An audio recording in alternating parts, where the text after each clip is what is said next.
চাণক্য ছিলেন প্রাচীন ভারতের এক মহান জ্ঞানী, যিনি বুদ্ধি, নীতি ও কৌশলে সবার থেকে আলাদা ছিলেন।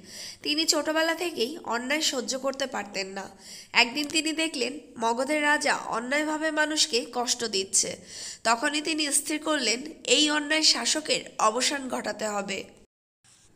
চাণক্য নিজের জ্ঞান ও বুদ্ধির সাহায্যে এক সাধারণ ছেলেকে, চন্দ্রগুপ্ত মৌর্যকে, শিক্ষা দিয়ে একজন শক্তিশালী রাজা বানালেন।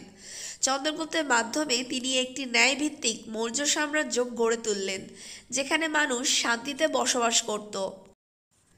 চাণক্য বিশ্বাস করতেন জ্ঞানই প্রকৃত শক্তি আর ধৈর্যই সাফল্যের চাবিকাঠি। তিনি নিজের জীবনে কখনো লোভ, অহংকার বা ভয়কে স্থান দেননি। তার রচিত চাণক্যনীতি আজও মানুষকে শিক্ষা দেয় কিভাবে বুদ্ধি, সততা ও কৌশলে জীবনের কঠিন পরিস্থিতিকে জয় করতে হয়। শেষ জীবনে তিনি প্রমাণ করেছিলেন একজন জ্ঞানী মানুষ শুধু নিজের নয়, পুরো জাতির ভাগ্য বদলে দিতে পারে। যে নিজের মনকে জয় করতে পেরেছে তার জন্য আর কোনো যুদ্ধ বাকি থাকে না।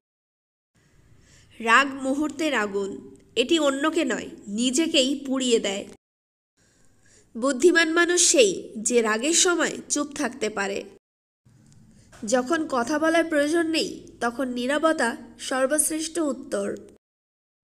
অতিরিক্ত আশা মানুষকে অশান্ত করে, আর অল্প প্রত্যাশা মনকে শান্ত রাখে। শত্রুর বদলা নেওয়ার সেরা উপায় হলো নিজের সুখ ও সাফল্য বজায় রাখা। যে নিজের চিন্তাকে নিয়ন্ত্রণে রাখে সে সারা দুনিয়াকে শান্তভাবে দেখতে পারে। রাগকে দমন করো, না হলে রাগই তোমার সিদ্ধান্ত দমন করবে। চিন্তা যত বাড়ে শান্তি তত কমে, তাই যা তোমার হাতে নয় তা ঈশ্বরের হাতে ছেড়ে দাও। নীরবতা এমন এক অস্ত্র যা জ্ঞানীর মুখে থাকলে অশান্তি হারিয়ে যায়। যে মানুষ ধৈর্য ধরতে জানে সে জীবনের সব ঝড়ে টিকে থাকে। অন্যকে দোষ দিয়ে নয়, নিজেকে বোঝার মধ্যেই মন শান্তির সূত্র লুকিয়ে আছে।